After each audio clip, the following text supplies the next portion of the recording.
ऐसी वाणी बोलिए मन का आपा खोए, ऐसी वाणी बोलिए मन का आपा खोए, और उनको शीतल करे, और उनको शीतल करे, आप शीतल हो कबीरा, आप शीतल हो।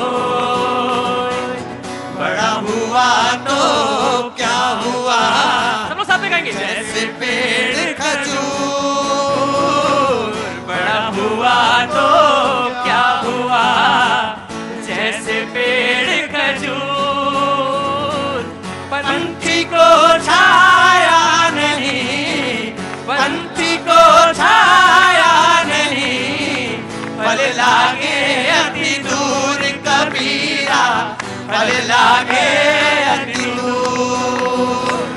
खड़ा कबीरा चौक पर मांगे सबकी खैर, खड़ा कबीरा चौक पर मांगे सबकी खैर, ना काहू से दोस्ती, ना काहू से दोस्ती, ना काहू से बैर कबीरा, ना काहू से बैर। वो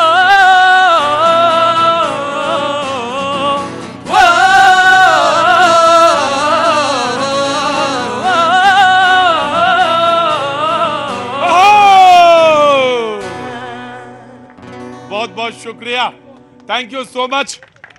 मेवाड़ की भूमि, यहाँ की रज को प्रणाम करता हूँ, माथे में लगाता हूँ, और ये वीरों की धरती को प्रणाम करता हूँ।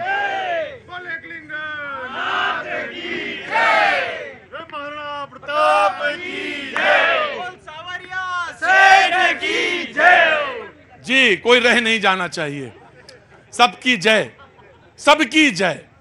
और यही वीरों का और वीरोचित गुण भी होता है, वो सबकी जय बोलते हैं।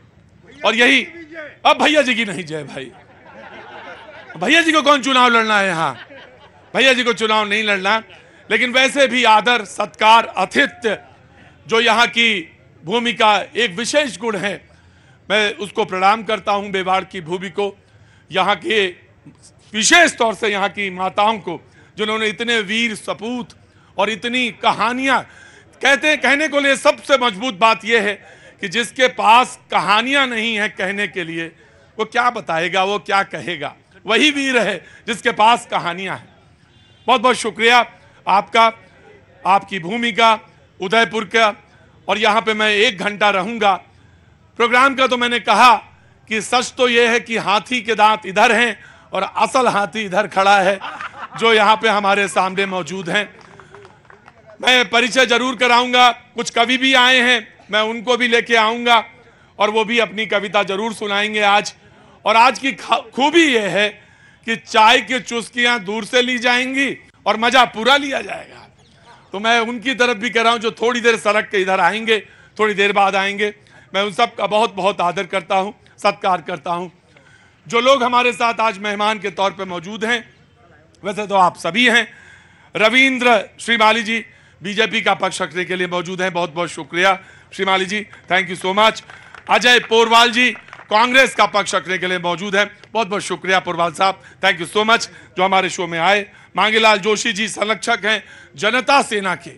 ये जनता सेना क्या है साहब? ये मेवाड़ के अंदर एक राजनीतिक दल है। यहाँ पर गुलाबचंद कटरन जिस प्रकार से भाजपा के कार्यकर्ताओं पर, जो निष्ठावान है, ईमानदार है और सिद्धांतों पर चलने वाले हैं, उन पर जो अत्याचार किया, उससे विद्रोह करके एक प्रकार से अलग पार्टी बनी है। यानी बीजेपी से अलग होकर एक पार्टी बना दी है। ऐसा होता है कि कई कई जगह से, कई कई पेड़ से कई कई शाखाएं निकलती हैं। बहुत अच्छी बात है, इन्होंने अपनी बात बिल्कुल साफ कर दी। जी हाँ जी जनाब खड़े होइए। हाँ जी साहब, क्या नाम है? खड़े होइए जी। गजेंद्र सिंह। गजेंद्र जी क्या काम करते हैं? मैं खेती करता हूँ। खेती करते हैं, वाह। पहले तो आपका स्वागत है बहुत बहुत शो में, और बोलिए। नहीं, वो जो शाखाएं की बात थी तो मैंने कहा कोई कोई शाखाएं ऐसी होती, किसी पे फल लगते हैं, कभी किसी पे नहीं लग पाते हैं। अच्छा, किसी किसी शाखा पे फल लगते हैं और किसी किसी शाखा पे फल नहीं लग पाते, कोई बात नहीं, लेकिन शाखा तो है, उसका भी अपना महत्व है। बातचीत शुरू करें इधर से या इधर से, जैसा आप कहें। इधर से, अच्छा, मैं आ गया, बिल्कुल आ गया जी। जनाब, क्या नाम है साहब? संजय नाम है मेरा। संजय जी, क्या काम करते हैं? मेरा काम मोबाइल का, मोबाइल डिस्ट्रीब्यूटर हूं मैं। मोबाइल डिस्ट्रीब्यूटर है। ये सबके हाथ में खिलौना रहता है। देखिए बाबूजी फोटो खींच रहे हैं, क्या बात है। बोलिए साहब, सवाल क्या है? सर, मेरा ये सवाल है, कांग्रेस भी किस बेस पर चुनाव लड़ने आती है? यहाँ की जनता तो कभी उसको इस तरीके को सोचती भी नहीं है कि उसको वोट दें। किस बेस पर आती है? किस बेस पे चुनाव लड़ने आती है? बाबूजी जवाब देंगे? बिल्कुल। खड़े होइए फिर, क्या बात है। क्या नाम है साहब? कमल जाट। कमल जाट जी, स्वागत है आपका, बहुत बहुत शुक्रिया जी। जवाब दीजिए कि कांग्रेस किस बेस पे चुनाव लड़ती है? ये कपड़े पहनने सीखे हैं, सुई से हवाई जहाज जो बनी है कांग्रेस राज में बनी है, और कांग्रेस राज ने जो इंस्टीट्यूट खोले जिसमें पढ़ाई करी है इन्होंने, उस बेस पे कांग्रेस चुनाव लड़ी। बोले जो आप खड़े हैं वो कांग्रेस की देन है जी। अभी भी जवाब देंगे? देखिए, वैसे तो हमारा नियम यह है कि एक बार जिससे पूछ लिया उसके बाद 5 साल के बाद ही आता हूं मैं। ये नियम ये है हमारे शो का, ये कि वरना तो ये लगेगा कि इनको पता चला, और जवाबी होने लगता है तो अच्छा नहीं लगता। और उम्र में ये बड़े हैं, इन्होंने कह दिया तो हम सम्मान हो गया। तो बिल्कुल सही कहा है, कोई गलत नहीं कहा मैंने। 70 साल में जो कांग्रेस ने विकास किया है, जिस देश में सुई नहीं बनती थी उसमें एरोप्लेन बन रहे, सब चीज बन रही है, विकास से हुई है। बाकी पूरा विश्व में यूं ही चल रहा है, यहाँ कांग्रेस नहीं फिर भी चल रहा है ना वहां तो काम। ये नहीं होती तो नहीं करते, पत्ते पहन के बैठते हम तो। बोले कांग्रेस नहीं होती, मैं आ रहा कांग्रेस नहीं होती तो क्या हम पत्ते पहन के चलते? युवा बोलते हैं। बातचीत का सिलसिला जोड़ता हूं। उन्होंने कहा कि यहां जो जादूगर हैं वो चाहे काला जादू करें, जनता के सामने जो जनता का जादू है उसके आगे उनकी ताकत बिल्कुल नहीं चलेगी, जो यहां के जादूगर हैं। जादूगर तो कांग्रेस का जादू तो चलेगा। कांग्रेस 7 शर्तों पे और 7 गारंटी दे रही है। 500 रुपए में सिलेंडर दे रही है, और बच्चों को पढ़ने के लिए लैपटॉप दे रही है, और जैसे ही हमारी सरकार आती है हर महिला के खाते में 10,000 दे रही है। दूसरा, इनके पास कोई वादा नहीं है। बोले मेरे पास वायदा है, और हम, हाँ जी, हाँ, पैसा हमारा ये टैक्स का कहीं इटली से नहीं आ रहा है। जो 500 का सिलेंडर पैसा हमसे ही टैक्स में जाएगा, पैसा हमसे ही ले रहे हैं। बोले 500 का जो ले रहे हैं। बीजेपी के प्रवक्ता से जवाब लेता हूं। जनता सेना से मैंने इंट्रोडक्शन लिया है, बीजेपी से लेता हूं, उसके बाद डिबेट ओपन है। आप जिधर चलाना चाहो, जैसे चलाना चाहो, ऊपर नीचे, बस उबड़ खाबड़ ना करना, क्योंकि अनुशासन, मैंने ये बार बार कहा, कल भी मैं कह रहा था, जोधपुर में मौजूद था, जिसके माथे पे पगड़ी होती है उसके पास अनुशासन होता है। तो बस अनुशासन बनाए रखना। बाकी बीजेपी का जवाब कांग्रेस के बाद। 4.5 साल बाद इनको जनता की सुध आई है, गारंटियां इनको याद आ रही है। कांग्रेस के घोषणा पत्र 2018 में जिन जिन वादों के साथ कांग्रेस सत्ता में आई, उनमें से एक भी वादा पूरा नहीं किया। जंगल राज, कुशासन, भ्रष्टाचारी सरकार की एक पहचान इस गहलोत सरकार की बनी है। किस वादे को साथ में लेकर आ रही है जनता? इनके जो है, जो इन्होंने पिटारे जो खोला है, उसके अंदर केवल झूठ और लूट की सरकार। वो कहते हैं झूठ और लूट। बाबूजी क्या नाम? मोहम्मद सईद सक्का। मोहम्मद सईद सक्का। मोहम्मद सईद सक्का, बहुत बहुत आपका स्वागत है शो में। क्या काम करते हैं साहब? मैं ऑटो यूनियन प्रेसिडेंट हूँ। ऑटो यूनियन, अरे बाप रे बाप, तो आप बड़े पद पे हैं। बहुत बहुत स्वागत है आपका जी, बोलिए। अभी हमारे भाई साहब ने कहा है कि कांग्रेस ने क्या किया है ना, आपको पता होना चाहिए कांग्रेस ने वो काम किया है। राजस्थान के जननायक अशोक गहलोत साहब ने 30 बार मुख्यमंत्री बने और गरीबों के मसीहा बन के आए और राजस्थान के जननायक रहे, गरीबों को बहुत सारी सुविधाएं दी। आज 25 लाख का स्वास्थ्य बीमा, 10 लाख का दुर्घटना बीमा, और बिजली फ्री, इतने काम दिए हैं और गरीब जनता को अनाज फ्री दिया है। इसलिए इसी बिना पे कांग्रेस चुनाव लड़ रही है और उदयपुर में कांग्रेस जीतेगी। बहुत आराम से, धीरे धीरे धीरे धीरे, नाराज ना हो ना, बिल्कुल भी। वो बात कहने का हक है सबको, चाहे कांग्रेस हो, चाहे बीजेपी हो, चाहे जनता सेना, बात कहने का सबको हक है। जी, आपका नाम? संजय मंदवानी, पार्षद हूँ मैं। पार्षद हैं? चुनाव जीत के? नहीं, मनोनीत हूँ। मनोनीत है, बोले दीजिए, कोई बात नहीं, मनोनीत है तभी कुछ आदर होगा इनका। 750 रुपए पेंशन पिछली बार थी, अभी गहलोत साहब आए तब 5000 कर दी, 5 साल हो गए अभी नहीं की है। हाँ। तो 1 करोड़ लोगों को सामाजिक सुरक्षा पेंशन योजना मिल रही है, गरीब जो बेचारे वृद्ध हैं वो दुआ दे रहे हैं, और जो फ्री दवाई मिले तो दुआ दे रहे हैं। अभी की बात कहाँ है, तो पिछले कार्यकाल में ही हो गई थी ना पेंशन। तो बोले लोग दुआ दे रहे हैं, और जो मैं आ गया, मैं आराम से 1 by 1, बहुत आराम से, सबका नंबर आएगा आज। जी हाँ जी भाई साहब, मैं एक बात पूछ रहा था, इतनी ठंड है कि नहीं है? अरे तो जेब से हाथ निकालिए बाहर।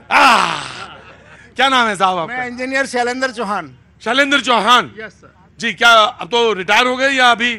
सर रिटायर तो हो गया मैं रिटायर हो गए, तो घर में सब, परिवार में सब कुशल पूर्वक है। मैं वाह, सवाल क्या? पूछना चाह रहा हूँ। सवाल मैं पूछना चाह रहा हूँ कांग्रेस वालों से सवाल कि हमारे राजस्थान के अंदर डोटा सर जी है जो शिक्षा मंत्री है, और उन्होंने एक ऐसी मशीन का नाम पूछना चाह रहा हूँ कि कैसी मशीन बनाई है जो उनके परिवार वालों को इधर से डालते हैं और आरएस और अधिकारी बन के निकलते हैं। तो मैं अशोक गहलोत से सवाल करता हूँ, डोटा से सवाल करता हूँ, इन जनता को वो मशीन का नाम बतावे ताकि हमारे, वो मशीन क्या है? मशीन का नाम भाई एक जला बोल लेना। वो मशीन का नाम बतावे ताकि हम भी खरीदें। वो इधर से क्या डाला जाता है? इधर अपने परिवार वाले लोगों को डाला जाता है और उधर से आरएस निकमन के। भाई बड़ी बड़ी मशीनें बन रही हैं और चुनाव के सामने ही पता चल रही कि ऐसी मशीन है जी। मैं बिल्कुल आ रहा हूँ, बिल्कुल आ रहा हूँ जी। पहले कांग्रेस का रिप्लाई आना चाहिए जी। क्या बोल रहे हैं वो? कह रहे मशीन बोले, 4 बता दीजिए नाम। इनके पापा ने वो भेजी थी ना ईडी, उनको गिरफ्तार किया। बोले अगर ईडी आई थी तो फिर उसने गिरफ्तार क्यों नहीं किया? यानी मशीन कोई है या नहीं है? मैं आ रहा हूं। देखिए, कवि को ज्यादा देर बैठाया नहीं जाता। आजाद शब्द जी, आपका बहुत बहुत स्वागत है। अरे आ जाइए, आपको कौन रोकेगा। बहुत बहुत स्वागत है, यहाँ से हैं और हमारे प्रोग्राम्स में आते रहे हैं। प्लीज इनका ताली बजा के स्वागत करिए। बहुत बहुत स्वागत है आजाद शब्द जी, मैंने देख लिया था आपको। जी बोलिए। सर, दोनों पार्टी से मेरा निवेदन है, दोनों पार्टियों से मतलब कांग्रेस और बीजेपी से, कि हमारा आदर्श और सारा के पैसे बाकी है 20 लाख परिवार वालों से। आदर्श और सारा कोऑपरेटिव सोसाइटी है, कोऑपरेटिव सोसाइटी। और अमित शाह से भी हम मिलके आए, प्रधानमंत्री से भी मिलके आए, और आज तक कोई हमारे को आदर्श कोऑपरेटिव सोसाइटी का जो पैसा है उसके लिए हमारा सवाल है। और मैं कई जगह गया और मैंने कई जगह लोगों ने मुझसे ये बात भी कही है। मैं बिल्कुल इस सवाल को सामने रखता हूं और देखेंगे कौन इस पे जवाब देता। जी आजाद शब्द जी, स्वागत है आपका। क्या कुछ कहना चाहते हैं? आपका स्वागत है मेवाड़ की धरती पे, जिसके लिए मैंने कभी लिखा था कि झीलों की नगरी के आगे स्वर्ग मिले ठुकराता हूं, इस मिट्टी में जन्म लिया है गीत यहाँ के गाता हूँ। गोरा बादल राजस्थान, शेरों का दल राजस्थान, गौरव थाती राजस्थान, चौड़ी छाती राजस्थान। क्या बात है। चीन के पास अगर श्रम की शक्ति है, अगर अमेरिका के पास डॉलर की शक्ति है, अगर जापान के पास तकनीक की शक्ति है, तो हिंदुस्तान वो देश है जिसके पास विश्व के सबसे बड़े लोकतंत्र की शक्ति है। हमें अपना वोट करना चाहिए। क्या बात है। उस वोट पे अगर आप कहें मैं 4 पंक्तियां। बिल्कुल सर, वोट तो जरूर करना चाहिए, बाकी बातें बाद में। जैसे मानव के शरीर में प्राण जरूरी है, अधरों पर मोहक सी ये मुस्कान जरूरी है, वैसे ही मतदाता का मतदान जरूरी है। जैसे मानव क्यों जरूरी है?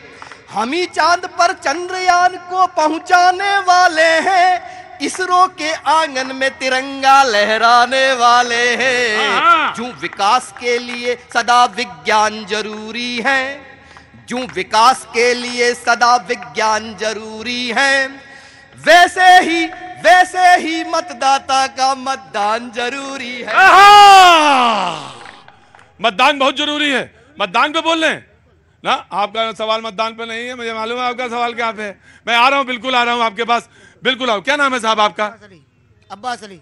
अब्बास अली। अब्बास अली जी। अब्बास साहब क्या काम करते हैं? मेरी कपड़े की शॉप है। कपड़े की शॉप है। यहीं के बाशिंदे हैं, यहीं के रहने वाले हैं? 52 साल की उम्र है और 52 साल से उदयपुर में। ना 52 साल के नहीं लग रहे हैं, बिल्कुल 30-40 साल के लग रहे हैं वैसे से। 52 है पूरे?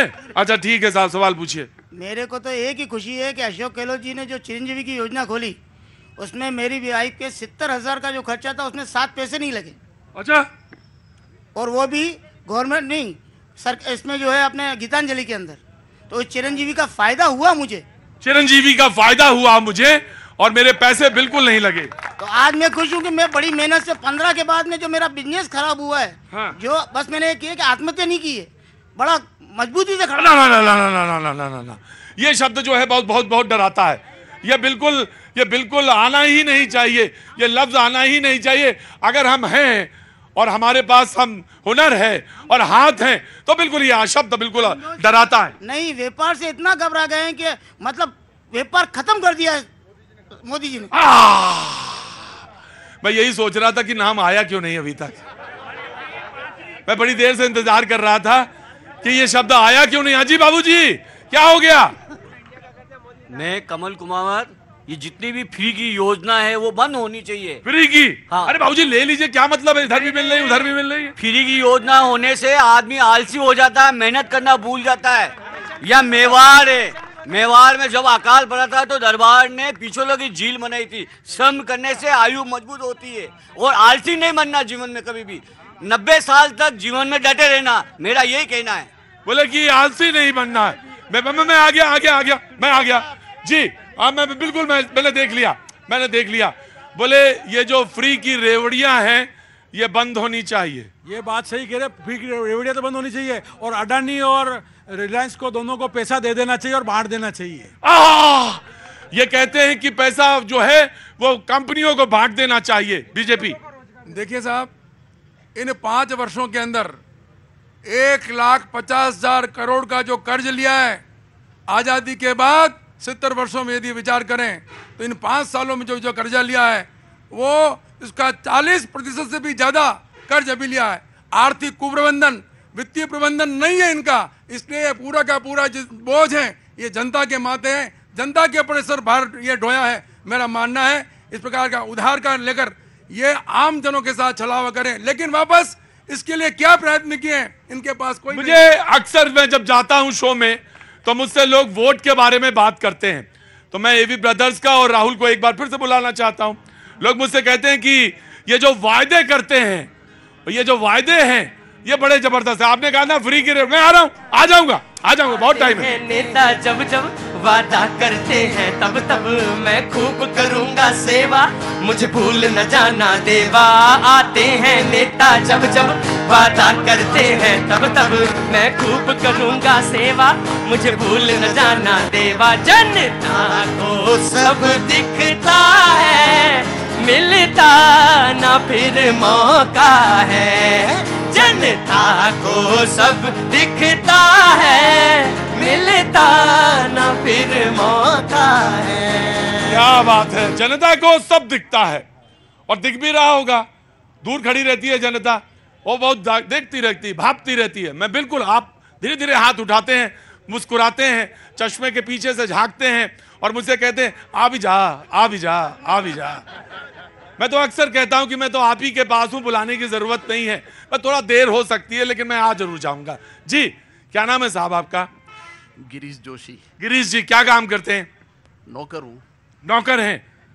क्या बात है, इतना अच्छा जी, इतनी बढ़िया बात कही। नौकर हैं? कहाँ के नौकर हैं? आपके? हमारे नौकर हैं? अरे नहीं, हो ही नहीं सकता। क्या पेशा है? अस्पताल में नौकरी करता हूँ। अस्पताल में नौकरी करते हैं, बहुत अच्छी बात है। कोरोना के समय में तो आपने बहुत काम किया होगा। मैं आपका स्वागत करता हूं और तमाम सारे लोग जो यहाँ मौजूद हैं, इतनी बड़ी संकट पूरे मानव जाति ने झेला, उस सब के लिए आपका स्वागत करता हूं। जी बोलिए। व्यवस्था के विरुद्ध थोड़ी सी 4 लाइनें सुना दूं? अच्छा। आपके संरक्षण में। बिल्कुल आप सुनाइए। भाई साहब मारेंगे नहीं। क्या यहाँ ये भी होता है क्या?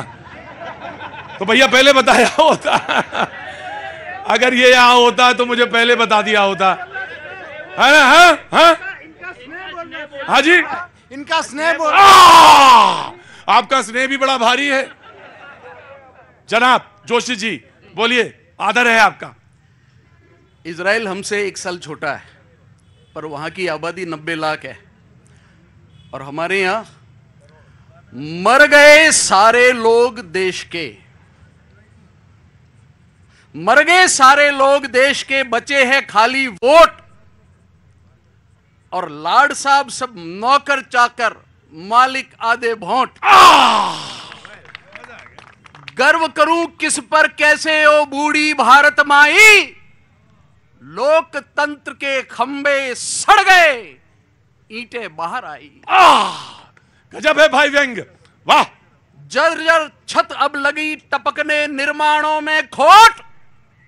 मर गए सारे लोग देश के, बचे हैं खाली वोट। क्या बात है, एक वाह। और सुना। बिल्कुल बिल्कुल साहब, बहुत बहुत स्वागत है। जिधर भी देखो लूट मची है, जिधर भी देखो लूट मची है, पेटू सारे भूखे। जिधर भी देखो लूट मची है, पेटू सारे भूखे। कार हवेली सड़कें धुल रही, खेत देश के सूखे। सूख गया आंखों का पानी, किसे दिखाऊं चोट। मर गए सारे लोग देश के, बचे हैं खाली वोट। जोशी जी आपका बहुत बहुत स्वागत है। व्यंग्य लिखते हैं, अस्पताल में वक्त मिल जाता है, ये मैं बहुत बड़ी बात मानता हूं आपका, लेकिन आप व्यवस्था को बहुत करीने से देखते हैं, बहुत सामने से, बहुत साफ तौर से देखते हैं। आप भी कविता लिखती हैं क्या? मैंने नहीं लिखती। आज सवाल पूछना है, मैं आपसे, आप बैठी भी रह सकती, मैं बैठे बैठे भी आपसे तो पूछ सकता हूं। जी बोलिए। सर, जो कोऑपरेटिव 3 लाख कोऑपरेटिव बंद करी है, 22 करोड़ लोग बाग हिंदुस्तान के वो हो रहे, दुखी हो रहे हैं, तो ये खून के आंसू रो रही है हमारी जनता। और पार्टी हमारी क्या करती है? वोट तो मांगती है, ठीक है, वोट भी हम हमारा अमूल्य वोट देंगे, पर अभी निवेशकों ने ये कह दिया है मतदान, भुगतान नहीं तो मतदान नहीं। अब उनको हम समझाएं भी कैसे? हम समझाएं कैसे? बहुत बड़ा मसला है। जोधपुर में भी मेरे सामने ये सवाल आया था, सवाल पूछा गया था कि कोऑपरेटिव सोसाइटीज को लेकर ये जो पैसा हमारा निवेशकों का है उसको लेकर क्या सवाल है, क्या पार्टी इसका रुख है, वो जानना चाहते थे। जी बोलिए साहब, नमस्ते। सर मैं एक बात पूछना चाहता हूँ, मेरे सामने जो मित्र है, दोनों ही पक्ष मेरे मित्र खड़े हुए हैं। दोनों मित्र हैं? दोनों ही मित्र हैं, और बहुत ही घनिष्ठ कौन है? एक तो मेरे घनिष्ठ, तो मेरे जो सीनियर है रविंदर जी, हम साथ पढ़े हुए हैं, मैं जूनियर हूँ। अच्छा, बीजेपी वाले से? हाँ। ये बात बीजेपी की नहीं, बात स्कूल की है। हाँ। भैया जी मैं आपको हमेशा सुनता हूँ। हाँ। अभी मैं आपसे एक छोटी बात कहना चाहता हूँ, पूरा देश आपको और मुझे दोनों को देख रहा है ना, और आपने अभी तक किसी मुद्दे पे बात नहीं करी है, खाली आपने हम दोनों से पूछा आपके क्या विचार है। क्या आपने जनता से, एक बात मैं आपके माध्यम से जनता से पूछना चाहता हूं कि इस उदयपुर में मेरे परम मित्रों में से एक अजय पोरवाल भी खड़ा हुआ है, वो मेरा छोटे भाई की तरह है। भाई हम दोनों अभी अकेले में बात कर रहे थे, कुछ और लोग भी हैं जो सामने खड़े हुए हैं, और उन्होंने हमसे एक बात कही, आप दोनों क्या बात कर रहे हो? तो मेरे गले लगा के कहा, मैंने कहा मेरा छोटा भाई ने मेरे को कान में कुछ कहा है। हम दोनों को बात थी, क्या कहा है? इस शहर के अंदर जो कैंडिडेट लाया गया है, जिसको गौरव वल्लभ जी, प्रोफेसर गौरव वल्लभ जी कहते हैं, उन्होंने कुछ दिन पहले एक बहुत अच्छा प्रश्न किया था, पूरा देश सुन रहा है और मेरे यहाँ खड़े हुए सारे मेरे मित्र सब सुन रहे हैं कि बिलियन में कितने शून्य होते हैं। क्या आप और हम दोनों जान सकते हैं इस बात को, कितने शून्य होते हैं? तो मैंने ये सवाल किसी से किया और उन्होंने कहा, सामने के कैंडिडेट ने ये पूछा है 8x5 के पत्थर के अंदर कितने पटिए निकलते हैं, मतलब कितने पत्थर निकलते हैं। तो दोनों का अपना अपना अलग विषय था और दोनों ने उसी विषय बात करी जिसके अंदर उनको पारंगत हासिल हुई थी। राइट सर, आज इन दोनों से मैं ये कहना चाहूंगा, मैं किसी भी पार्टी से हूं, वो बात की बात है, सामने आएगा, पर एक चीज जो है, जो हमारे पूरे देश को जानना चाहिए, पूरा हर व्यक्ति विशेष को जानना चाहिए, हमारे शहर के अंदर जो प्रोफेसर साहब को लाए हैं, क्या कांग्रेस के सारे मेरे मित्र जो इधर भी बैठे हैं, इधर भी बैठे हैं, ये सारे इनसे अपने अंदर ही नाराज हैं क्योंकि हमें क्यों नहीं मौका दिया गया। मैं आपका नाम जानना चाहता हूं, मैं नाम जानना चाहता हूं। बालाजी। बालाजी बोलिए सर। दूसरी बात जो है, हमारे जो मित्र हैं, जो कांग्रेस के कैंडिडेट भी हैं, दूसरी पार्टी में भी हैं, उनका एक ही कहना है, हमारी मेवाड़ी में बोल रहा हूं ताकि पूरा देश सुनेगा, हमारी बहुत प्यारी भाषा है कि 25 तारीख वोट ना करो टाइम है, हमारे बुआरे छोरे की शादी है, मुंह तो जा ही रही हूं। जिसकी तरफ आजाद शत्रु जी इशारा कर रहे थे। एक सवाल मैंने सुन लिया, बालाजी सुन लिया। इन्होंने कहा कि मैं सार्थक बहस की तरफ जानना चाहता हूं। मेरे मुद्दे कौन से उठे? आप यहीं बैठे हैं, आपको जब मौका मिला तो आपने भी वही काम किया जो बाकी सारे लोग कर रहे थे। आपने भी वही काम किया, आपने कोई नया काम नहीं किया। आपने कहा कि गौरव वल्लभ जी ने ये कहा, पुराने मित्र हैं हमारे, वो भी मित्र हैं हमारे, कई डिबेट्स में शरीक रहे हैं। आपने भी वही काम किया, आपने भी वही पूछा कि पटिया में कितने इंच स्क्वायर फीट है, बिलियन में कितने जीरो हैं। अरे आप भी तो बाहर निकलिए हुजूर आली। कोऑपरेटिव सोसाइटी में जिसके पैसे फंसे होंगे उसके बारे में पूछा आपने? आप वोट डालने मुझसे कहा कि उदयपुर के तमाम सारे लोग, शहर के लोग वोट डालने नहीं जाते, गांव के लोगों की जिम्मेदारी है वोट डालने की। आपने पूछा? अरे इतना सन्नाटा तो कहीं भी अच्छा नहीं लगता, इतना सन्नाटा तो कहीं नहीं अच्छा लगता। मैं बिल्कुल शहर पे आना चाहता हूं, शहर पे ही लौटना चाहता हूं। जी बिल्कुल, मैं आ रहा हूं। पहले आपको जी बोलिए, बहुत देर से हाथ उठा रही हैं, क्या नाम है? डॉक्टर सोनिका जैन। मेरा सवाल है कांग्रेस से। मैं कांग्रेस से बहुत नाराज हैं आप? बिल्कुल। अच्छा पूछिए। बिल्कुल इसलिए नाराज हूँ हाँ। क्योंकि ये कहा गया है कि नारी प्रीत में राधा बने, गृहस्थी में बने जान की, काली बन के शरीर काटे, जब बात हो सम्मान की। हाँ। तो कांग्रेस की जो सरकार है उन्होंने नारी सुरक्षा और नारी सम्मान के लिए क्या किया है? क्योंकि उन्होंने राजस्थान को रेपिस्तान बना करके छोड़ा है, चाहे वो 6 महीने की बच्ची हो। जी बिल्कुल, मैं जवाब जानना चाहता हूं। और बड़े बड़ी होर्डिंग्स, बड़ी मैं आ गया, मैं आ रहा हूं। बड़ी बड़ी होर्डिंग्स पे महिला सुरक्षा जी। और मैं आपको बताऊं, मैं हुजूर आली आपको एक बात बताऊं, जब ये सवाल पूछा गया तो बहुत अच्छा सवाल है कि महिला सुरक्षा को लेकर सवाल बराबर कांग्रेस से पूछे जा रहे हैं बीजेपी की तरफ से। और जी मैं बिल्कुल मैं आपके पास आऊंगा, कांग्रेस से पहले जवाब। जी बिल्कुल, मेरी बहन ने सही कहा, महिला सुरक्षा होनी चाहिए। इन्हीं का पार्टी का विधायक गोगुंदा रेपिस्ट 2 केस किए। दूसरा मणिपुर में क्या हुआ, जब ये चुप क्यों रही? ये पार्षद है मेरे पास में। महिला सुरक्षा के लिए इनकी पार्टी ने क्या? माननीय जो कह रहे हैं, ये अपने मंत्रियों के परिवार के बारे में बात करें। जलदाय मंत्री महेश जी जोशी के जो बालक हैं, उन्होंने क्या किया सारा देश जान रहा है। और मेरा मानना है कि जिस प्रकार से महिलाओं पर अत्याचार हुआ है, इन 5 साल के अंदर 2 लाख से भी अधिक महिलाओं पर उनका शोषण हुआ है। 35,000 से अधिक महिलाओं के साथ में कभी कभी लगता है कि इतना सेंसिटिव मुद्दा राजनीति के अखाड़े में आके कैसे फुटबॉल बनता है। ये बहुत अफसोसजनक बात है कि रेप के किस पे बात कर रहे हैं हम, और कहा उदयपुर में, मेवाड़ की भूमि में आके। आपसे सवाल है, तमाम जनता से सवाल है, इस मुद्दे पे चुनेंगे लोग। जी बोलिए, क्या नाम है? दिलीप पालीवाल। दिलीप पालीवाल जी, क्या काम करते हैं? गोगुंदा। मैं किचन का काम करता हूँ। किचन का काम करते हैं जी। मैं गोगुंदा से हूँ। ऐसे आदमी को वहाँ खड़ा किया बीजेपी ने जिसपे 3 रेप के केस है। जी मैं बिल्कुल आया जी। जनाब आपको बताऊं, इस कांग्रेस सरकार में यहाँ पे एक बस ऐसी चली कि राजस्थान के अंदर पेपर लीक के मामले में 17 पेपर लीक हुए। और यहाँ पे एक नई उपलब्धि इस कांग्रेस सरकार की, सब जगह बसें चल रही है। एक बस उदयपुर में भी चली थी, उसके अंदर 44 जनों ने 10-10 लाख रुपए लेकर वो पेपर सोल्व करवाया गया था। और ऐसी बसें कहाँ चल रही है, ये इनकी उपलब्धियाँ है कि राजस्थान में महिला उत्पीड़न के मामले में राजस्थान नंबर 1 है, दलित उत्पीड़न के मामले में राजस्थान नंबर 1 है, बच्चियों से दुष्कर्म के मामले में ये इस कांग्रेस सरकार की उपलब्धि है कि राजस्थान में इसमें भी ये नंबर 1 आया है। आप मैडम पूछ रही मेरे सवाल का क्या हुआ, सवाल बार बार दोहराता रहूंगा। कोऑपरेटिव सोसाइटी बार बार दोहराता रहूंगा जी। हाँ जी, किससे? पार्टियों से जवाब तो लीजिए। चुपचाप खड़े हैं, जवाब क्या ले हुए इनसे बताइए, जवाब देना चाहते हैं जी बोलिए। कोऑपरेटिव सोसाइटी सेंट्रल गवर्नमेंट के अंडर में उन लोगों ने उस पर ये पैसों का करप्शन लगा के उन कोऑपरेटिव को बंद कर दिया है। सेंट्रल गवर्नमेंट की ड्यूटी है उन जो प्रमोटर हैं बैंकों के, कोऑपरेटिव सोसाइटी के, उनके ऊपर कार्रवाई करके और इन्वेस्टर का पैसा दिलाए। भले मेरी कोई जिम्मेदारी नहीं, मेरी कोई जिम्मेदारी नहीं है, ये जिम्मेदारी से हम मुक्त हैं। और आपका पैसा आपका खुद आप जानो और आपका काम जाने, मेरी कोई जिम्मेदारी नहीं। जी साहब बोलिए। बोले वो केंद्र की जिम्मेदारी थी, आपने जो है गलत किया और लोगों का पैसा जो था डूब गया।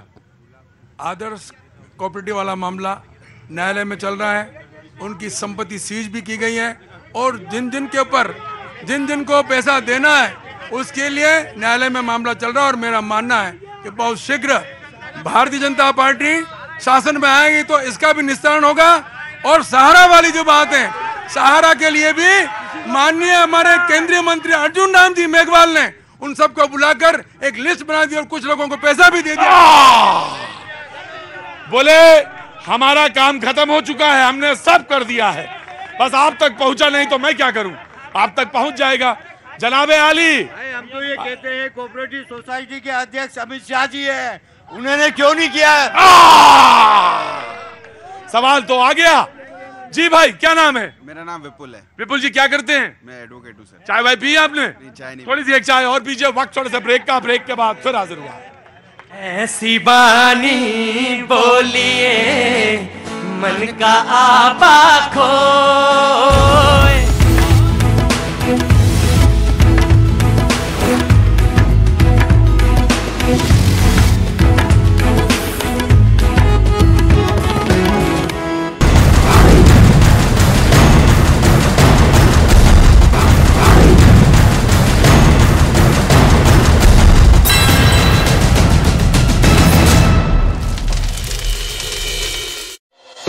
कर रहा है। और इस बीच बड़ी खबर आ रही है, हमास ने एक बार फिर से इजराइल पर रॉकेट दागने का दावा किया है। हिजबुल्लाह और इजराइल के एक दूसरे पर हमले लगातार जारी हैं। इजराइल ने इस बार दक्षिण लेबनान के ख्याम इलाके में हिजबुल्लाह के ठिकानों पर हमला बोला है। आईडीएफ ने हिजबुल्लाह के ठिकानों पर 1 से ज्यादा बम दागे, जिसकी तस्वीरें न्यूज 18 इंडिया की टीम के कैमरे में रिकॉर्ड हुई हैं। हमले की तस्वीरों में ख्याम इलाके से धुआं उठता नजर आ रहा है। ग्राउंड रिपोर्ट देखिए, अभी अभी इजराइल ने हिजबुल्लाह के ठिकाने पर अटैक किया, उसकी तस्वीर सीधे आपको दिखाते हैं। देखिए किस तरीके से धुएं का गुब्बार यहाँ पर आप देख सकते हैं। अभी अभी रॉकेट से अटैक किया है इजराइल ने हिजबुल्लाह के ठिकाने पर। लगातार हिजबुल्लाह अटैक कर रहा है इजराइल के ठिकानों पर। आज कई हमले जो हैं वो हिजबुल्लाह की तरफ से किए गए। ये तस्वीर देखिए, लगातार जो स्थिति है वो बॉर्डर की, लेबनान इजराइल बॉर्डर की स्थिति खराब होती जा रही है। भीषण युद्ध होता जा रहा है और एक लगातार देखिए, अब धुएं का गुब्बार देखिएगा, देखिए वो निकलना शुरू हुआ। फिर से धुएं का गुब्बार निकलना शुरू हुआ है। लाइव रॉकेट से हमला रिकॉर्ड हुआ है न्यूज़ 18 इंडिया के कैमरे में। ये तस्वीर देखिए किस तरह से धुएं का गुब्बार उठ रहा है, वो तस्वीर हम आपको दिखा रहे हैं इजराइल लेबनान बॉर्डर से, जहां इजराइल हिजबुल्लाह के ठिकानों को निशाना बना रहा है। ये तस्वीर देख लीजिए, अभी अभी अटैक हुआ है। और इस बीच 7 अक्टूबर को हमास के आतंक का एक और वीडियो सामने आया, जिसमें हमास के हथियारबंद लड़ाके इजराइल में घुसकर कोहराम मचाते नजर आए। और इस दौरान इजरायली नागरिकों में खौफ का माहौल भी नजर आया। हमास के रूस में मौत को सामने देखकर इजराइल के लोग जान बचाने के लिए भागते नजर आए। दूसरी ओर हमास के आतंकी भागते लोगों पर फायरिंग करते नजर आए। दरअसल 7 अक्टूबर को हमास ने उस वक्त हमला कर दिया था जब इजराइल के लोग अपना फेस्टिवल मनाने में व्यस्त थे। इजराइल का दावा है कि इस हमले में उसके 1200 नागरिक मारे गए हैं, जबकि 250 से ज्यादा नागरिकों को हमास के लड़ाकों ने बंधक बना लिया। और इस बीच यमन के हूती विद्रोहियों ने उस कार्गो शिप को हाईजैक करने का वीडियो जारी किया है, जिसमें वो इजराइल का शिप होने का दावा कर रहे हैं। वीडियो में साफ नजर आया है कि हूती विद्रोहियों का एक हेलीकॉप्टर कार्गो शिप पर लैंड किया गया, जिसमें से हूती विद्रोहियों के हथियारबंद लड़ाके फटाफट बाहर निकले और पोजीशन ले ली। लड़ाकों को शिप पर उतारकर हेलीकॉप्टर चलाया गया, जबकि हूती विद्रोही खंभों और दीवारों की आड़ लेकर आगे बढ़ते हुए शिप के ब्रिज तक पहुंच गए, जहां पर मौजूद शिप के चालक दल को उन्होंने हथियार के दम पर बंधक बना लिया और पूरे शिप का कंट्रोल अपने कब्जे में ले लिया। ये शिप तुर्की से भारत आ रहा था, जिसे हूती विद्रोहियों ने इजरायल का शिप समझकर उसे हाईजैक कर लिया। इधर इजरायल ने साफ कर दिया है कि यमन में हाईजैक किया गया कार्गो शिप इजरायल का नहीं है और न ही इजरायल का कोई नागरिक उस शिप के क्रू मेंबर में शामिल है। और गाजा में इजरायली सेना स्कूल, मस्जिद, अस्पताल और रिफ्यूजी कैंपों पर बम बरसा रही है, जिसके पीछे इजरायल युद्ध के पहले दिन से ये दावा करता नजर आ रहा है कि हमास के आतंकी हमलों से बचने के लिए इन जगहों में पनाह ले रहे हैं ताकि वो इजरायल के हमलों से बच सकें। लेकिन दुनिया को इजरायल के दावे पर यकीन नहीं था। खुद हमास भी इजरायल के दावों को खारिज करता रहा था। लेकिन गाजा में ग्राउंड ऑपरेशन के दौरान आईडीएफ के जवान हर इमारत, स्कूल, मस्जिद और अस्पताल की अच्छी तरह तलाशी ले रहे हैं, जिसमें हमास की पोल खुलती नजर आ रही है। आईडीएफ ने ऐसा ही एक वीडियो जारी करते हुए ये दिखाया कि गाजा की एक मस्जिद में टनल पाई गई। इस टनल में हमास ने कई हथियार छिपाए थे, जहां पर एक ड्रोन भी मिला। वीडियो सामने आने के बाद हमास ने अब अल शिफा अस्पताल के नीचे भी टनल होने की बात खुलकर मान ली है। इजरायल ने हूथी लड़ाकों के दावे को यह कहकर खारिज कर दिया कि लाल सागर में हाईजैक किया गया जहाज उसका नहीं था और उस जहाज पर एक भी क्रू मेंबर इजरायल का नहीं है। यानी इजरायल ने हूथी लड़ाकों के दावे को ही नकार दिया और दो टूक बोल दिया कि हूथी लड़ाकों के कब्जे में जो जहाज है वो इजरायल का है ही नहीं। हालांकि उसने ये माना कि हूथी लड़ाकों ने एक इंटरनेशनल मालवाहक जहाज पकड़ा है जो तुर्की से भारत रवाना हुआ था और उस जहाज पर यूक्रेन, बल्गेरिया, फिलीपींस और मेक्सिको समेत कई देशों के 25 क्रू मेंबर मौजूद हैं, जिनमें एक भी इजरायल का नागरिक नहीं है। यही नहीं, इजरायल ने कहा कि इस मालवाहक जहाज की मालिक ब्रिटेन की एक कंपनी है और जापान की एक कंपनी इस जहाज को चला रही थी। आसान शब्दों में कहें तो ब्रिटेन के जहाज को जापान इस्तेमाल कर रहा था। ये दावा इजरायल ने किया और हूथी लड़ाकों के इजरायल का जहाज हाईजैक करने के दावे को ही नकार दिया।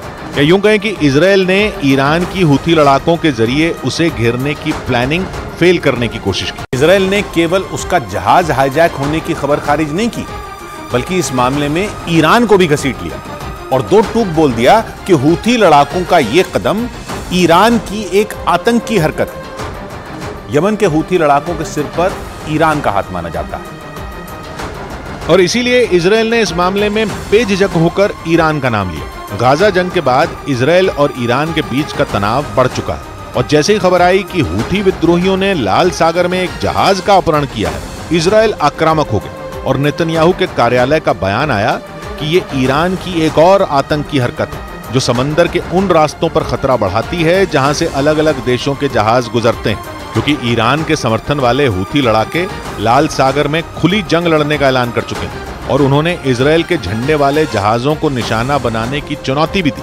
लाल सागर में जहाज हाईजैक करने से कुछ घंटे पहले भी हूथी लड़ाकों ने धमकी दी थी। इजरायल के खिलाफ जंग तेज करने के मूड में हूथी लड़ाकों ने इजरायल को सीधी धमकी दी और बोल दिया कि वो इजरायल के खिलाफ सैन्य अभियान तब तक जारी रखेंगे जब तक गाजा में जंग नहीं रुकती।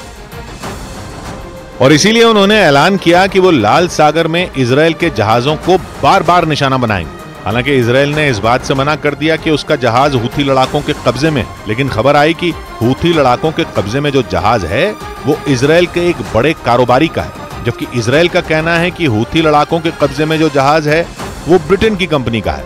यानी जहाज किस देश का है इसी पर पेच फंस गया, क्योंकि हूथी लड़ाके अपनी पीठ ये कहकर थपथपा रहे हैं कि उन्होंने इजरायल का जहाज अगवा कर लिया, जबकि इजरायल ने गैलेक्सी लीडर को अपना जहाज मानने से ही मना कर दिया और दुनिया इस बात पर फंस गई कि हूथी लड़ाकों के कब्जे में जो जहाज है वो असल में किसका है, क्योंकि हूथी लड़ाकों का दावा अलग है और इजरायल का अलग। इधर गाजा पट्टी में हमास के ठिकानों को निशाना बनाते हुए इजरायल ने 2 शरणार्थी शिविरों पर ताबड़तोड़ बमबारी की है, जिससे कई मकान तबाह हो गए। इस हमले में कई लोगों की जान चली गई है, जिनके शवों को दीर अल बलाह में रखकर अंतिम संस्कार की प्रार्थना की गई। इधर हमले के बाद करीब 60 से ज्यादा लोग मलबों के नीचे दब गए, जिन्हें निकालने के लिए आसपास के लोग दौड़ पड़े। मलबों को हटाने के लिए क्रेन की भी मदद ली जा रही है। इजरायल का यह हमला गाजा के ब्यूरेज और नुसीरत शरणार्थी शिविरों पर किया गया था। इजरायल का दावा है कि इन दोनों शिविरों में हमास के आतंकियों ने पनाह ली हुई थी, जिन्हें खत्म करने के लिए ये हमला किया गया। हिजबुल्लाह ने सिर्फ हमले ही नहीं किए बल्कि एक वीडियो जारी कर इजराइल को बड़ी धमकी भी दे दी। हिजबुल्लाह ने इस वीडियो के जरिए यह बताने की कोशिश की कि उसके लड़ाके सीमा पार करके भी इजराइल की जमीन पर हमले बोलने के लिए तैयार हैं। यानी वो इजराइल की सीमा में घुसकर कभी भी उसके साथ सीधी जंग छेड़ सकते हैं। हिजबुल्लाह और इजराइल के बीच सीमा पर 7 अक्टूबर के बाद से ही लड़ाई छिड़ी हुई, लेकिन अब तक दोनों एक दूसरे पर ड्रोन, रॉकेट और मिसाइलों से ही हमले बोल रहे हैं। ऐसा पहली बार हुआ जब हिजबुल्लाह ने वीडियो जारी करके इजराइल को चेतावनी दी कि वो आ रहे हैं। और इसी वजह से ये माना जा रहा है कि हिजबुल्लाह के लड़ाके इजराइल की सीमा पार जाने के लिए बिल्कुल तैयार बैठे हैं। यानी जो लड़ाके सीमा पार से इजराइल की सेना को चुनौती दे रहे थे, वो सीधे इजराइल में घुसकर वहां कत्लेआम मचा सकते हैं। इसका मतलब ये कि इजराइल पर एक बार फिर 7 अक्टूबर जैसे हमले का खतरा मंडरा रहा है, लेकिन इस बार उसका दुश्मन हमास से कहीं ज्यादा खतरनाक और ताकतवर है। हिजबुल्लाह ने वीडियो जारी कर यह बता दिया कि इजराइल के लिए वो हमास से कहीं बड़ा खतरा है। हिजबुल्लाह के जोरदार हमले की जानकारी खुद इजराइल की सेना की तरफ से दी गई, जिसके मुताबिक लेबनान की सीमा से उसके कई ठिकानों पर एक साथ भीषण हमले बोले गए। और ये तस्वीरें आप देख रहे हैं प्रधानमंत्री नरेंद्र मोदी का रोड शो। जयपुर में इस वक्त उनकी मौजूदगी है और ऐसे में राजस्थान तैयार है विधानसभा चुनावों के लिए। तमाम जो राजनीतिक दल हैं वो अपना दांव पेच जमीन पर लगाते हुए साफ नजर आ रहे हैं और ऐसे में बीजेपी ने भी अपनी कमर कस ली है।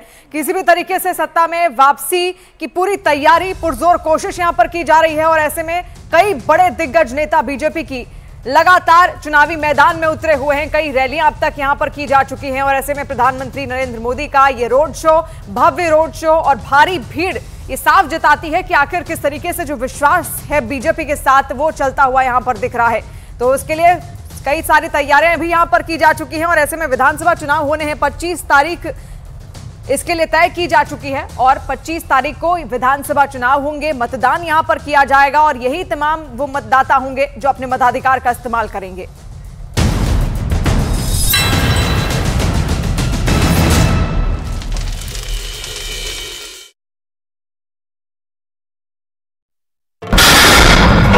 इजराइल की सेना ने यह जानकारी दी कि 1 घंटे के अंदर ही हिजबुल्लाह ने उसके कई इलाकों पर 3 ड्रोन और 25 रॉकेट दाग दी। यानी हिजबुल्लाह ने एक साथ ऐसे ताबड़तोड़ हमले बोले कि इजराइल की फौज भी कुछ देर के लिए खौफ से भर गई।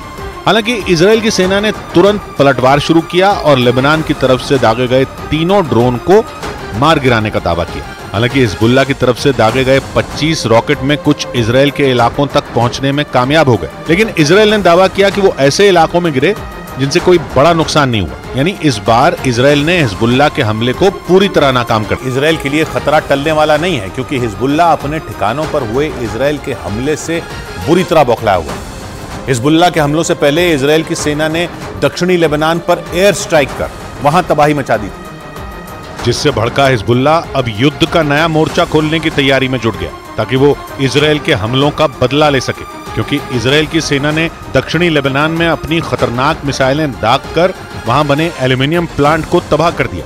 बताया गया कि इजराइल की फौज ने एल्यूमिनियम प्लांट पर ड्रोन के जरिए हमले किए, जिसके बाद वहां जोरदार धमाका हुआ और पूरा इलाका आग की लपटों से घिर गया। हालांकि इजराइल के इस भीषण हमले में किसी के मारे जाने का दावा नहीं किया गया, लेकिन इजराइल की इस कार्रवाई से हिजबुल्लाह उस पर भड़क गया और माना जा रहा है कि दक्षिणी लेबनान पर हुई एयर स्ट्राइक की वजह से ही हिजबुल्लाह अब इजराइल के सैन्य ठिकानों को चुन चुन कर निशाना बना रहा है, जिसमें ईरान उसकी खुलकर मदद कर रहा है। इस बीच बड़ी खबर आ रही है, हमास ने एक बार फिर से इजराइल पर रॉकेट दागने का दावा किया है। हिजबुल्लाह और इजराइल के एक दूसरे पर हमले लगातार जारी हैं। इजराइल ने इस बार दक्षिण लेबनान के ख्याम इलाके में हिजबुल्लाह के ठिकानों पर हमला बोला है। आईडीएफ ने हिजबुल्लाह के ठिकानों पर 1 से ज्यादा बम दागे, जिसकी तस्वीरें न्यूज 18 इंडिया की टीम के कैमरे में रिकॉर्ड हुई हैं। हमले की तस्वीरों में ख्याम इलाके से धुआं उठता नजर आ रहा है। ग्राउंड रिपोर्ट देखिए, अभी अभी इजराइल ने हिजबुल्लाह के ठिकाने पर अटैक किया, उसकी तस्वीर सीधे आपको दिखाते हैं। देखिए किस तरीके से धुएं का गुब्बार यहाँ पर आप देख सकते हैं। अभी अभी रॉकेट से अटैक किया है इजराइल ने हिजबुल्लाह के ठिकाने पर। लगातार हिजबुल्लाह अटैक कर रहा है इजराइल के ठिकानों पर। आज कई हमले जो हैं वो हिजबुल्लाह की तरफ से किए गए। ये तस्वीर देखिए, लगातार जो स्थिति है वो बॉर्डर की, लेबनान इजराइल बॉर्डर की स्थिति खराब होती जा रही है, भीषण युद्ध होता जा रहा है और एक लगातार देखिए अब धुएं का गुब्बार देखिएगा, देखिए वो निकलना शुरू हुआ, फिर से धुएं का गुब्बार निकलना शुरू हुआ है। लाइव रॉकेट से हमला रिकॉर्ड हुआ है न्यूज़ 18 इंडिया के कैमरे में। ये तस्वीर देखिए किस तरह से धुएं का गुब्बार उठ रहा है, वो तस्वीर हम आपको दिखा रहे हैं इजराइल लेबनान बॉर्डर से, जहां इजराइल हिजबुल्लाह के ठिकानों को निशाना बना रहा है। ये तस्वीर देख लीजिए, अभी अटैक हुआ है। और इस बीच 7 अक्टूबर को हमास के आतंक का एक और वीडियो सामने आया, जिसमें हमास के हथियारबंद लड़ाके इजराइल में घुसकर कोहराम मचाते नजर आए। और इस दौरान इजरायली नागरिकों में खौफ का माहौल भी नजर आया। हमास के रूस में मौत को सामने देखकर इजराइल के लोग जान बचाने के लिए भागते नजर आए। दूसरी ओर हमास के आतंकी भागते लोगों पर फायरिंग करते नजर आए। दरअसल 7 अक्टूबर को हमास ने उस वक्त हमला कर दिया था जब इजराइल के लोग अपना फेस्टिवल मनाने में व्यस्त थे। इजराइल का दावा है कि इस हमले में उसके 1200 नागरिक मारे गए हैं, जबकि 250 से ज्यादा नागरिकों को हमास के लड़ाकों ने बंधक बना लिया। और इस बीच यमन के हूती विद्रोहियों ने उस कार्गो शिप को हाईजैक करने का वीडियो जारी किया है, जिसमें वो इजराइल का शिप होने का दावा कर रहे हैं। वीडियो में साफ नजर आया है कि हूती विद्रोहियों का एक हेलीकॉप्टर कार्गो शिप पर लैंड किया गया, जिसमें से हूती विद्रोहियों के हथियारबंद लड़ाके फटाफट बाहर निकले और पोजीशन ले ली। लड़ाकों को शिप पर उतारकर हेलीकॉप्टर चलाया गया, जबकि हूती विद्रोही खंभों और दीवारों की आड़ लेकर आगे बढ़ते हुए शिप के ब्रिज तक पहुंच गए, जहां पर मौजूद शिप के चालक दल को उन्होंने हथियार के दम पर बंधक बना लिया और पूरे शिप का कंट्रोल अपने कब्जे में ले लिया। ये शिप तुर्की से भारत आ रहा था, जिसे हूती विद्रोहियों ने इजराइल का शिप समझकर उसे हाईजैक कर लिया। इधर इजराइल ने साफ कर दिया है कि यमन में हाईजैक किया गया कार्गो शिप इजराइल का नहीं है और न ही इजराइल का कोई नागरिक उस शिप के क्रू मेंबर में शामिल है। और गाजा में इजरायली सेना स्कूल, मस्जिद, अस्पताल और रिफ्यूजी कैंपों पर बम बरसा रही है, जिसके पीछे इजरायल युद्ध के पहले दिन से ये दावा करता नजर आ रहा है कि हमास के आतंकी हमलों से बचने के लिए इन जगहों में पनाह ले रहे हैं, ताकि वो इजरायल के हमलों से बच सकें। लेकिन दुनिया को इजरायल के दावे पर यकीन नहीं था। खुद हमास भी इजरायल के दावों को खारिज करता रहा था।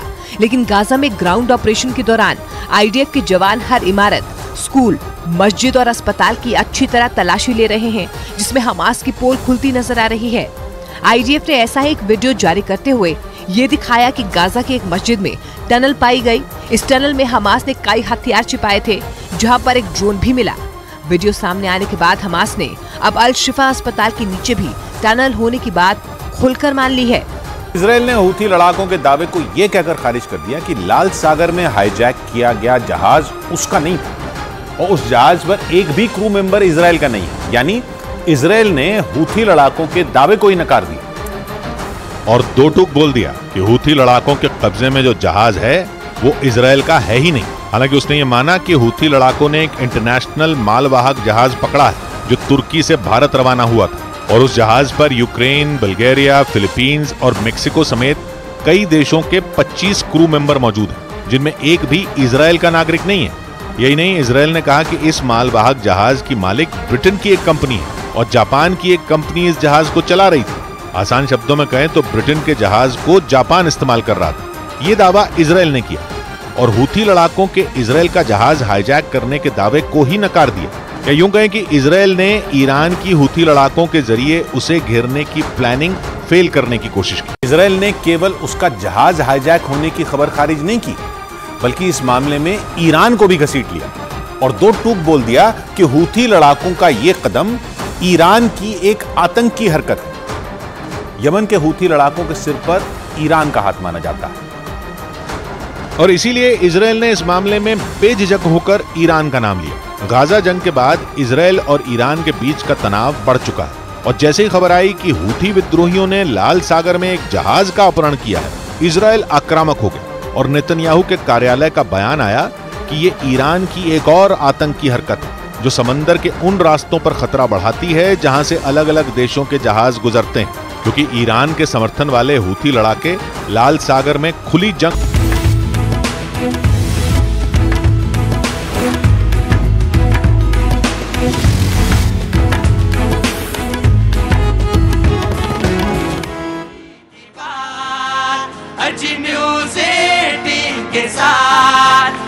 सुनो भैया जी की बात, भैया जी गहन में जनता करती मन की बात। अरे भैया जी गहन में जनता करती मन की बात। नेताजी तैयार, यहाँ जनता भी तैयार। अज नेता है तैयार, यहाँ जनता भी तैयार। भैया जी और पाजी मिलकर पूछे रोज सवाल। अरे भैया जी और पाजी मिलकर पूछे रोज सवाल। बहुत बहुत शुक्रिया, थैंक यू सो मच। बहुत बहुत शुक्रिया उदय, बहुत बहुत शुक्रिया उदयपुर, बहुत बहुत शुक्रिया, thank you so much. Mewar की भूमि में एक बार फिर से मैं यहाँ पे मौजूद हूँ। जो पूछ चुके हैं सवाल वो छोड़ के बाकी सारे जो लोग नहीं जिन्होंने पूछा वो जरूर करें, जिससे कि मुझे लगे कि मैं उनसे सवाल पूछ के जा रहा। मुझे किसी ने कहा कि मैंने ही बोला कि जो बहुत बरसों में नहीं हुआ वो आज के शो में हुआ, और आपने कहा, मैंने कहा कि मैं जरूर बताऊंगा, यकीनन मैं बताऊंगा। काफी बरस हो गए मुझे शो करते हुए, लेकिन आज वो एक ऐसी घटना हुई जिसका मैं जिक्र यहां उदयपुर में करना चाहूंगा। वो कैसे हुई, क्यों हुई, कैसे हो गई, ये तो मुझे खुद भी पता नहीं होता। मुझे अपने शो के बारे में कुछ पता नहीं होता। पिन ड्रॉप साइलेंस जिसे कहते हैं, वो आज पहली बार हुआ। मुझसे लोग कहते हैं कि आपके शो में बहुत हल्ला होता है, आप खुद ही हल्ला बहुत मचाते हैं, बीच बीच में हा हा कर देते हैं। लेकिन यह पहली बार हो रहा है कि पिन ड्रॉप साइलेंस जिसे उदयपुर में कहते हैं वो आज पहले। और ये जो साइलेंस है, जो बिल्कुल एकदम चुपचाप, चुप्पी जिसे कहते हैं, वो बहुत तीखी होती है। और वो कई शोर, वो तो जितने शांत प्रिय हैं मुझे मालूम है चाचा, मैंने खूब देखा है, मुझे बहुत मालूम है। ये तो आपकी मोहब्बत और आपका प्रेम है जो आपने मेरे ऊपर थोड़ी सी नजर इनायत कर दी, वरना प्रेम तो मुझे बहुत अच्छी तरह से मालूम है जी। मुझे मालूम है राणा प्रताप की भूमि है, मेवाड़ की भूमि है, लेकिन जो पिन ड्रॉप साइलेंस की जो चुप्पी होती है, जो चुप्पी है, वो इतनी तीखी होती है कि उसका मैसेज बहुत दूर तक जाता है। और वो आज मुझे शो में देखने को मिला। मुझे एक पर्ची दी गई जब मैं ब्रेक में था। उन्होंने कहा कि खाद्य सुरक्षा, समरसता, टैक्स फ्री और मीडिया पे सवाल पूछना है मुझे। उन्होंने पर्ची लिख के दे दी कि मुझे इन चारों पे सवाल पूछना है, जिसमें समरसता, समाज में कैसे जो नफरत है उसको दूर किया जाए, ये बात, खाद्य सुरक्षा, सबको गारंटी हो फूड की, सबको खाना मिले, भरपेट भोजन मिले, और सिर्फ भरपेट भोजन ही नहीं, भविष्य की जो चिंताएं हैं वो भी दूर हों। टैक्स फ्री, इसको लेकर बात की, ये चीज। और मीडिया, और क्यों ना पूछा जाए मीडिया से। वो तमाम सारे लोग तरह तरह की बातें मीडिया के बारे में कहते हैं, और कोई झूठ तो नहीं कहते होंगे। जो तमाम सारी बातें कही जाती हैं, कुछ ना कुछ तो होगा ही होगा, तभी वो बातें कही जाती हैं। पर्ची लिख के मुझे मिली, क्योंकि मैं जनता के बीच में घूमता हूं, तो मुझे मालूम है कि जनता के बीच में सवाल क्या होते हैं। जरूर ये 4 मुद्दे हैं जिन्होंने पर्ची दी है, मैंने उनको देख लिया है, वो सामने खड़े हैं। जी बाबूजी बोलिए। एक विषय और ले, उदयपुर नगर निगम छठा बोर्ड है, और जो भ्रष्टाचार है बीजेपी वाले इसका जवाब दे, क्योंकि कांग्रेस यहाँ पर मौन है, बिल्कुल कांग्रेस बोलते नहीं है। यानी दोनों ही दल एक प्रकार से चोर मौसर है भाई, दोनों ही बेईमान है। कांग्रेस का भ्रष्टाचार यदि प्रांत में है, या नगर निगम में जो भ्रष्टाचार है, 272 प्लॉट का मामला हो। जनता सेना से हैं यहाँ पर, रिप्रेजेंट कर रहे हैं। मैंने इनसे पूछा था कि जनता सेना का मतलब क्या हुआ, इन्होंने बोला कि मैं बीजेपी से ही अलग होकर मैंने एक सेना बना ली, और वही जनता सेना है। मैं जनता पे छोड़ता हूं सवाल, जल्दी, वेरी क्विक, जल्दी। जी बाबूजी बैठिए। जी नमस्ते। मेरा ये सवाल है, जो आप समरसता कहते हैं, समरसता के लिए कैसे एक व्यक्ति को तो 1 करोड़ का मुआवजा दिया जाता है और 1 करोड़ को 50 करोड़ का मुआवजा दिया जाता है। तो समरसता आएगी कहाँ से? सरकार अपने आप ही समुदाय में एक दूसरे को भिन्नता कर रही है जी। और ये नहीं होना चाहिए, समान दृष्टि होनी चाहिए। बिल्कुल उधर से कहा किसी युवक ने कि आपने बहुत अच्छा सवाल पूछा, और ये नहीं होना चाहिए। एक जैसी दृष्टि, एक जैसा न्याय। जी बोलिए। मैं भूपेंद्र माधव बोल रहा हूँ उदयपुर से। आपका स्वागत करता हूँ मेवाड़ की धरती पे। जी हमारा सवाल ये है कि जो अभी ठगी पीड़ित परिवार बैठे हुए हैं आदर्श के, जो राजस्थान से जन्मा है आदर्श, उसके बारे में अभी फैसला नहीं जल्दी से समाधान होना चाहिए। और जो परिवारों के पैसे उसमें अटके हैं उनका भविष्य अधर में, बहुत सारे लोगों ने मुझे बताया कि अपने प्रोविडेंट फंड और तमाम सारे लोगों का सरकारी पैसा उसमें उन्होंने जो मिला रिटायरमेंट के बाद वो उसमें इन्वेस्ट किया और लगाया था। जी नमस्ते साहब, शादी में जा रहे हैं? मैं एक बात, मैं तो पूछना नहीं होता, मैं जा रहे हैं ना शादी में, प्रोग्राम में जा रहे हैं साहब। तो ये कार्ड कहाँ के लिए देने के लिए रखे हैं? जा रहे हैं शादी में, इधर आए देखा तमाशा लगा हुआ है, चलो 2 मिनट बोल लिया जाए। पूछना है, मैं पूछना चाहता हूं कि बीजेपी सरकार राजस्थान के कर्मचारियों के लिए क्या पुरानी पेंशन योजना लागू रखेगी या 25 लाख का बीमा लागू रखेगी? और जो 75 साल पे जो पैसा मिल रहा है 10% इजाफा, वो बीजेपी नहीं, प्रवक्ता कह रहा है ये तो रेवड़ी बांट रहे हैं। तो ये 2 बार विधायक बनते हैं, 2 बार सांसद बनते हैं, तो इनके लिए वो लड्डू हो गए, हमारे लिए वो हो गया। एक युवा साथी ओल्ड पेंशन स्कीम पे इसका जवाब आप देना चाहते हैं? हाँ जी, अगर आप इजाजत देंगे तो मैं इसका जवाब देना चाहूंगा। हाँ जी दीजिए। क्या नाम है साहब आपका? मेरा नाम संजय बोरदिया है। संजय जी क्या काम करते हैं? मैं चार्टर्ड अकाउंटेंट हूँ। हाँ जी बोलिए। तो मेरा जवाब सर, मैं ये कहना, पुरानी पेंशन स्कीम की बहुत बात चल रही है, मेरा एक बात कहनी है कि राजस्थान के सिर्फ 2% लोग जो है पुरानी सरकारी नौकरी में, 98% सेल्फ रोजगार में। कोई सुनिए फिर, अरे बात सुन लीजिए, बात सुन लीजिए। हाँ। यानी कि यहाँ के जो व्यापारी हैं, यहाँ के मजदूर हैं, किसान हैं, वो सरकारी पेंशन नहीं पाएंगे। और सरकारी पुरानी पेंशन दी गई तो वो टोटल राजस्व का 20% हिस्सा ले लेगी, यानी कि 2% लोगों के लिए 20% हिस्सा। ये दुकानदार, ये मजदूर, ये किसान, इनको कुछ नहीं मिलेगा पुरानी पेंशन स्कीम में। खाली जो पूरी जिंदगी बड़ी बड़ी नौकरियां करते रहे, उनको रिटायरमेंट के बाद। मैं सरकारी कर्मचारियों के बारे में यह जरूर कहना चाहूंगा कि उनको सुरक्षा जरूर होनी चाहिए, जरूर सुरक्षा होनी चाहिए, उनके लिए गारंटी जरूर होनी चाहिए।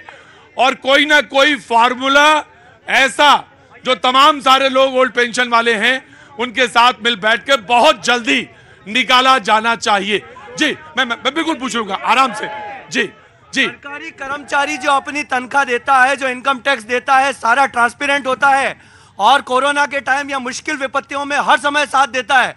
इसलिए सरकारी कर्मचारी का तो कोई भी सरकार हो उसे ध्यान रखना चाहिए। बिल्कुल रखना चाहिए। मैंने कहा कि समाज का दायित्व है, लेकिन समाज, जो चार्टर्ड अकाउंटेंट ने बोला, जी आपने कहा कि 98% लोगों का क्या होगा?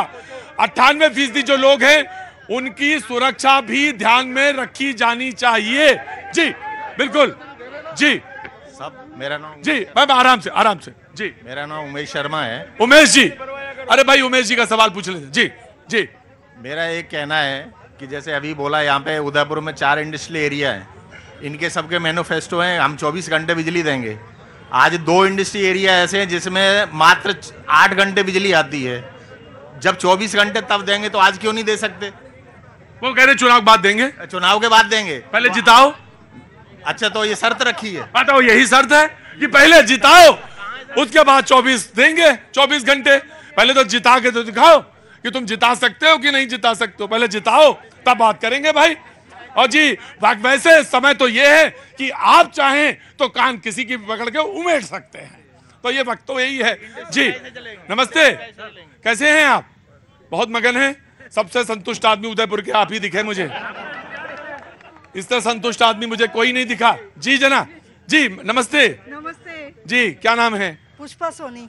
पुष्पा जी, पूजा करके आ रही हैं? पूजा करने जा रही हैं? पूजा करके आए। वाह वाह वाह वाह, क्या बात है। जी जी, मैं ये बोलना चाहती हूँ जो भी गवर्नमेंट हो, ये जनता को निकम्मा नहीं बनाए और जनता निकम्मा कैसे बन जाती है ये पहले मैं जानना चाहता हूँ। पहले स्वाभिमान से जीने दे, ये फ्री फोकट के लुभावने वादे नहीं करे। जनता का पैसा है लेकिन फालतू गुमराह जनता, आराम से बेटा, जनता को गुमराह कर रहे हैं ये लोग, जनता को गुमराह कर रहे हैं और जनता बड़ी भोली भाली होती है, वो गुमराह हो जाती है।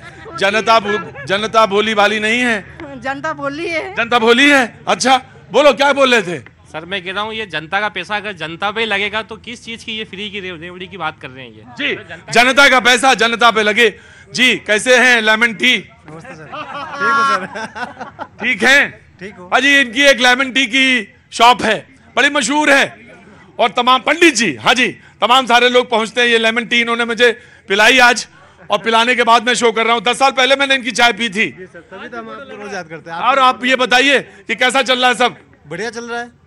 मैं आपसे वो सवाल नहीं पूछूंगा कि कोई ग्राहक आपके कांग्रेस और बीजेपी वाले दोनों हैं, लेकिन मैं सवाल यही कहना चाहता हूँ दोनों की तरफ से, सरकार कोई भी आए कोई भी जाए, सबका भला होना चाहिए। लेकिन भला ये 5 साल में एक ही 6 महीने ऐसे क्यों मिलते हैं जो सब याद करते हैं अपन को, जनता को? इनके पास एक मसाला, ये हल्दी घाटी के हैं, इनके पास एक मसाला ये चाय में डालते खट खट खट खट खट, वो मसाला बड़ा गजब है। मैं जानना चाहता हूँ कि आखिर मसाला क्या है।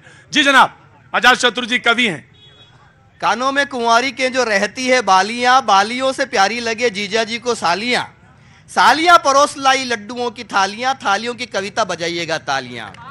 कि देखो रुत चुनाव की आई कुर्सी पाने के लिए, देखो रुत चुनाव की आई कुर्सी पाने के लिए, सबने मिलकर दौड़ लगाई कुर्सी पाने के लिए। राजनीति में वंशवाद क्या है? बाप मरा तो बेटा बोला शपथ मुझे दिलवाओ, बाप मरा तो बेटा बोला शपथ मुझे दिलवाओ, मंत्री जी के वारिस को जल्दी संसद पहुंचाओ, बज गई मरघट में शहनाई कुर्सी पाने के लिए। आखिरी बात कहना चाहता हूं, जब करते हैं हम अन्नदान भूखे को तृप्ति मिलती है, जब करते हैं हम नेत्रदान अंधे को दृष्टि मिलती है, जब बिटिया का दान करने से, कन्यादान करने से पिता का जीवन सफल कहता है और देह दान करने वाला देवोसा पूजा जाता है, तो लोकतंत्र के मंदिर का सम्मान जरूरी है। भारत में मतदाता का मतदान जरूरी है, सभी मिलकर मतदान करें। यह कवि है, कवि की दृष्टि है। बहुत देर से तपस्या कर रहे हैं, तपस्या पूर्ण हो गई है, प्रभु प्रसन्न हुए, प्रभु प्रसन्न हुए और नहीं हम तो प्रसन्न हो गए, बस यही है मामला। और अब आपका नंबर आता है, माइक आपके पास पहुंचाया जाता है। जी बोलिए। मैं मुख्यमंत्री जो अशोक गहलोत है, इसने राजस्थान को इतनी बड़ी चीज दी है कि उनके मंत्री कहते हैं कि ये मर्दों का प्रदेश है, यहाँ बलात्कार होते रहने चाहिए। ये अगर गहलोत अगर कहता है तो महिला अत्याचार, और उसके मंत्री अगर ये शब्द बोलते हैं मर्दों का प्रदेश है, यहाँ तो बलात्कार होंगे, माँ बेटियों को भट्टी में झोंका जाएगा, अत्याचार होगा। अगर उसके मंत्री और उस गहलोत के से, और वो खुद गृह मंत्री हैं, अगर आज बताइए साहब कि अगर ऐसा अगर विचार वाला मंत्रिमंडल हो और यहाँ पर जो 78 लाख युवा परीक्षा देते हैं और उनकी भविष्य खिलवाड़ होते हैं, 19 बार रीट के पेपर आउट होते हैं और एक गरीब का बच्चा लाइट के नीचे तैयारी करके पेपर देने जाता है और पता चलता है